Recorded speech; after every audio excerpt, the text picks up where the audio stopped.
गोरी वो गोरी वो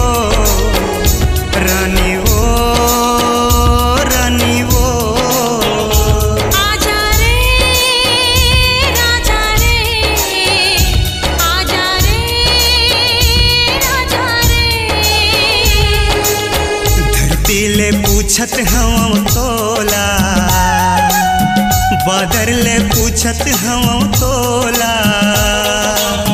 चंदा ले पूछत हवा तोला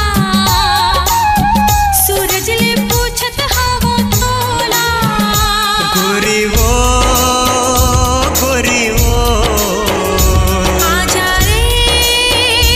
राजा रे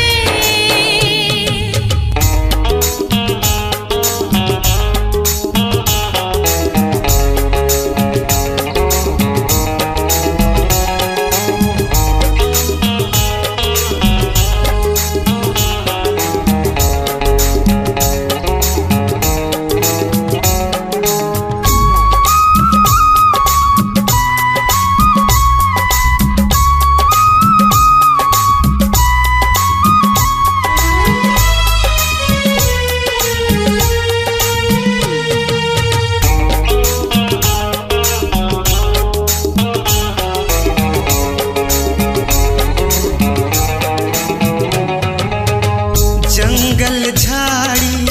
सबके दुआरी खोज डरियो गोरी तोला काला बताओ सुन संगवारी कलपत है मोर चोला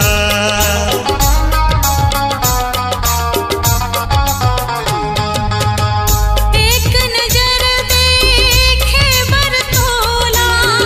तरसत है मोर नैना तन के प्यास हाँ मन मोर ही गे तड़पत है मोर चोला आंसू ले पूछत हम तोला लहू ले पूछत हम तोला आंसू ले पूछत हवा तोला लहू ले पूछत हवा तोला गोरी वो गोरी वो रानी वो रानी वो आजा रे राजा रे आजा रे राजा रे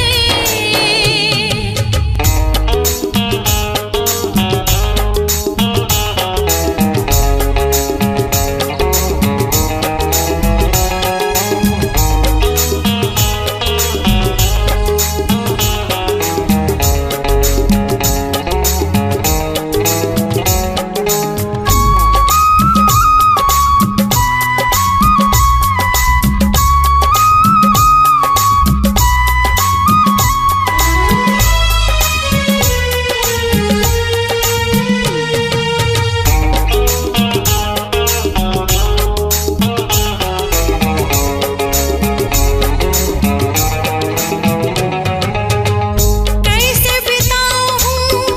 तोर बिना दिन सुन ले रे मोर सजना जीना है तोर लिए रे मोला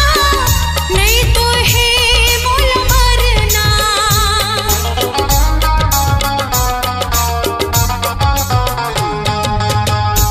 ये जमाना बैरी हो गे रानी झनकर मोर अगोरा एक जन्म का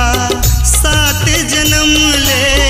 छूट सके ना हमर बंधना संगीले पूछत हवा तोला बैरीले पूछत हवा तोला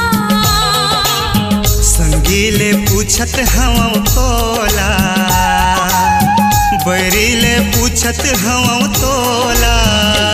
आजा रे राजा रे आजा रे राजा रे गोरी वो गोरी वो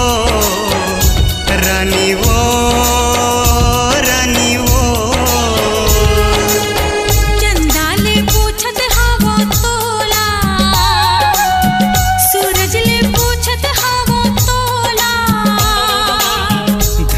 ले पूछत हवा तोला,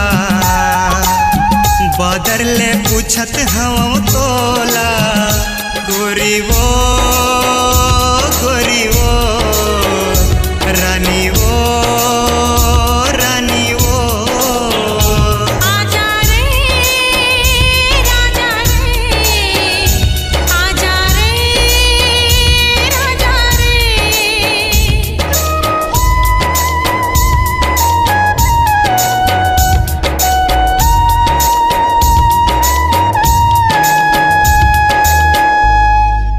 एक नाम जिन आप मन के तन मन में बस जाए, छत्तीसगढ़ी मधुर संगीत नस नस में छा जाए। सम्राट लोक कला सांस्कृतिक मंच ग्राम दलसा टोला लोहारा की प्रस्तुति पेश करते हैं गायक जितेंद्र कुमार साहू और रचनाकार हैं शिव प्रसाद सिन्हा जी।